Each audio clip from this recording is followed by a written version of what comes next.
Alrighty, guys, we're gonna hop right into this. Welcome. So today I'm gonna be starting a lot in people's triangles. I'm working on getting a little better on escaping bad positions. So we're working triangles today. Maybe we'll work arm bars next time. But here I'm going to do something called a Hail Mary. I pinned his arm down, but I was really trying to stand up and basically put my feet there and get away from his hips, causing extension. I imagine it would be quite difficult for him to actually choke me, but I go for an armbar here, but instead of getting the armbar, I basically weave. And here I was going to elevate his hips, but he got his hips super far away, so that did not happen, and he passes by. But here I'm going to raise my hips above his and my head above his, so it's going to make the scramble easy for me to win. And I've got a grip on his cross side, so I can literally just press on the back of his head, getting that choke. So anytime that you're in gi, and someone can cross your body or your throat, I should say, with your gi, you should really be aware that that is a choking mechanism. Here on this, I am basically punching the floor on the same side that he's trying to choke, and then I clear the leg. That's causing a lot of space, and instead of putting like tension on the spine like a stack, it basically shifts it over a little bit. And here it's a different type but the same choke, using the collar to choke. So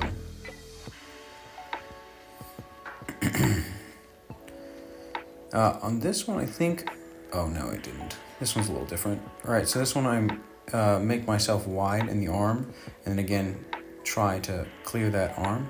And here I'm going to work on the pass. I'm going to basically sit down, but keeping my hips above him, and then clearing his legs, because he can't make meaningful contact on my legs like that. So it basically allows me to clear his legs into side control, super easy, and then I slide into mount. Here I'm trying to maintain back exposure by sliding my knee higher and higher. I don't want him to be able to flatten out again. I like him on his side. This gives me several avenues of attack, like a bow and arrow and such. However, I believe this one is an arm bar. Yep.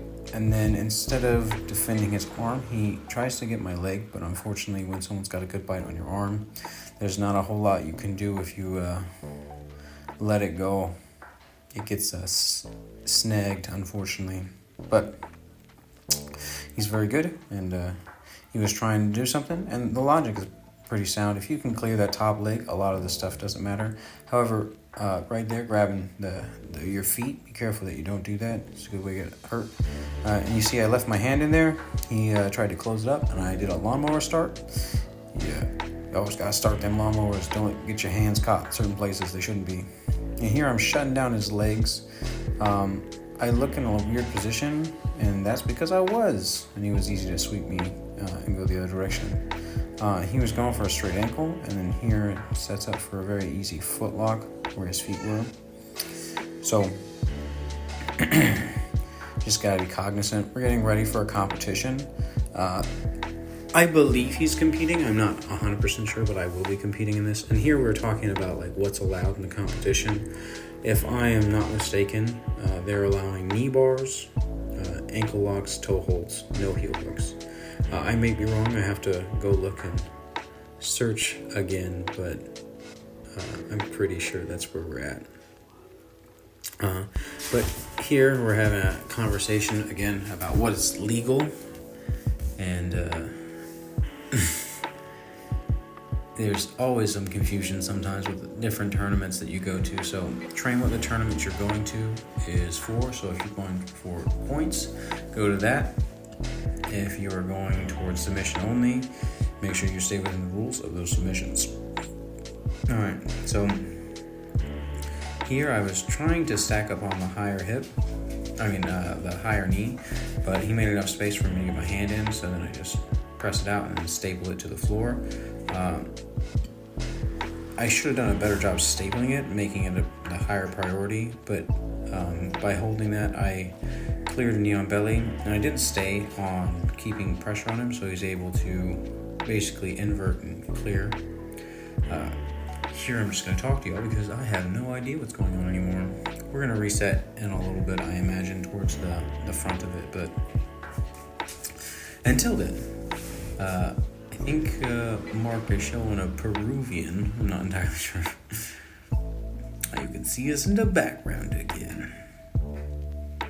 He's on that top position. I think it's a triangle that I get him in. I'm not entirely sure. Not a triangle. If that's a triangle, it's one of the worst triangles ever done in my life.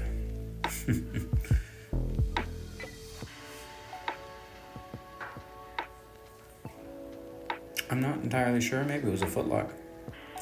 Unfortunately, I don't really watch these prior to doing these voiceovers. I don't have a lot of time, so I kind of do this on the fly. Here I kind of just press into him, let him set up the triangle so he can get started. This one I start like pressing into him.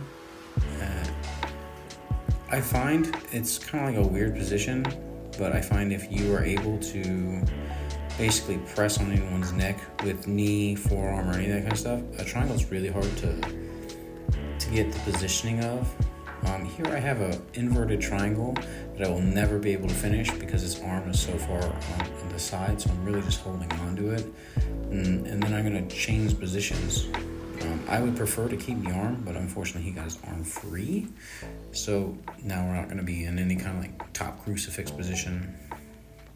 As you see, I tried to sneak my arm back in, and instead I just work into the back. I used my knees to basically open up those positions when I transitioned over to the other side. And here I'm literally just going to basically put his hand behind his back, or behind his head. This is going to set up when I put the arm behind his back right there for a nice kind of easy tap. It's a Nelson kind of style. Sorry, we're having a little bit of technical difficulty, so we'll see how this audio ends up playing out. But here he's showing some variations of like how to set up and basically finish your triangle. He's saying basically don't grab your feet. Grabbing your feet is like kind of a little dangerous. You can break your toes, and like you can also just kind of like slip out of your triangle because you're basically angling what you're trying to shelf onto, or hang on to, I should say. And right here he's talking about like the angles and how you can just finish a triangle without using the other leg, and you can use the leg on the hip to kind of cut your angle, but also control the person. And if they walk the hand over, that's when you really want to put that other leg up, right? Because it's going to be able to solidify that position better than like having a hand there where they can just pull out. So you can see how he's talking about grabbing the shin and then using that foot to basically gain leverage.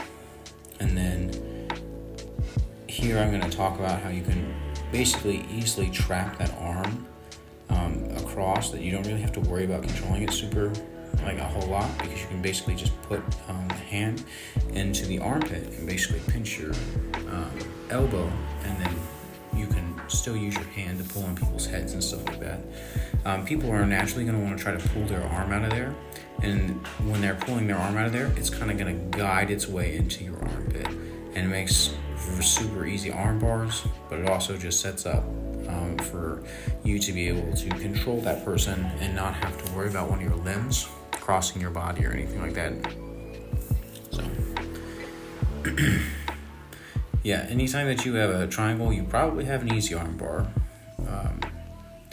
I am a little lazy with a lot of my stuff, so I don't really throw a lot of triangles successfully. Anyway, that's the end of the video, and I hope you guys enjoyed.